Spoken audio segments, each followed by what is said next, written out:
Hello, स्वागत है आप सभी का। आज हम देखेंगे एक और नई कहानी जिसका नाम है दयालु सिपाही।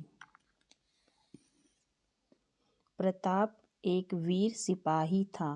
रामनगर की सेना में रहते हुए उसने कई लड़ाइयाँ लड़ी थी और अपनी बहादुरी के बल पर विजय भी दिलवाई थी।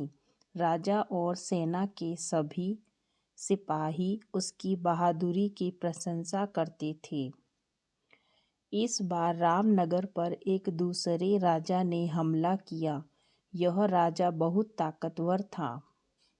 उसकी सेना भी रामनगर की सेना से बहुत बड़ी थी। उसे अपनी जीत का विश्वास था। उसे डर था तो बस प्रताप का, जो अकेले ही सैकड़ों सिपाहियों के बराबर था। जोरदार युद्ध हुआ। रामनगर के बहुत सारे सैनिक मारे गए। प्रताप ने बहुत बहादुरी से युद्ध लड़ा, मगर वह भी कुछ न कर सका। यहाँ तक कि शत्रु की सेना ने रामनगर के राजा को कैद कर लिया। सारी सेना परास्त हो गई। शत्रु राजा प्रताप को भी कैद करना चाहता था, मगर वह उसके हाथ नहीं आया। उसकी सेना की हार के बाद वह किसी तरह बच निकलने में सफल हो गया। सबकी नज़रों से बचता हुआ वह एक जंगल में जा पहुंचा।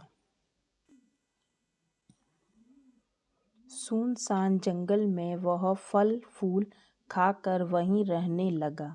एक बार वह फल आदि खाकर एक चट्टान पर आराम कर रहा था कि उसके सामने एक शेर आ गया। जान बचाने का कोई साधन नहीं था। प्रताप कोई तरीका सोचने लगा। उसने देखा कि शेर गुस्से में नहीं लग रहा है। वह बार बार अपना पंजा उठा रहा था। प्रताप को लगा कि शेर किसी तकलीफ में है। उसने गौर से देखा तो पता चला कि शेर के पंजे में बहुत बड़ा कांटा चुभा हुआ है और शेर उसी के मारे ही परेशान है। बहादुर प्रताप शेर के पास गया और उसके पंजे में लगा कांटा निकाल दिया। शेर को तुरंत आराम मिल गया। वह कुछ देर प्रताप को देखता रहा और फिर वापस चला गया। प्रताप वापस चट्टान पर लेट गया। ऐसे ही जंगल में रहते रहते उसे काफ़ी दिन हो गए। वह अब जंगल से निकलकर किसी शहर में जाने के बारे में सोचने लगा। एक बार ऐसे ही इरादे के साथ वह जंगल से बाहर निकला कि अचानक उसे कई सिपाहियों ने घेर लिया। सिपाही उसे कैद करके राजा के पास ले आए। यह राजा वही था जिसकी सेना ने रामनगर की सेना को हराया था। उसके सिपाही तभी से प्रताप की तलाश कर रहे थे। राजा ने प्रताप को अपने सामने बंधा पाया तो बड़ा खुश हुआ। उसकी सेना के बहुत सारे सैनिकों को प्रताप ने मारा था।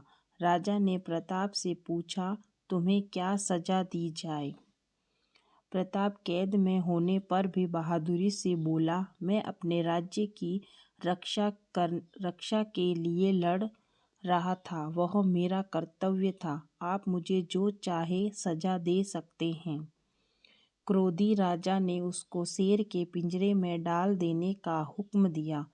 जंगल से हाल ही में पकड़ा गया एक शेर लाया गया और उसके पिंजरे में प्रताप को डाल दिया गया। शेर दहाड़कर प्रताप की ओर दौड़ा। सभी लोग दम साधे यह देख रहे थे। शेर प्रताप के पास आया और अचानक रुक गया। प्रताप के बगल में शेर पालतू कुत्ते की तरह खड़ा हो गया। प्रताप ने शेर को देखा तो पहचान गया कि यह वही शेर है जिसके पैर से उसने जंगल में कांटा निकाला था। शेर को उसका वह उपकार याद था, इसीलिए उसने प्रताप पर हमला नहीं किया।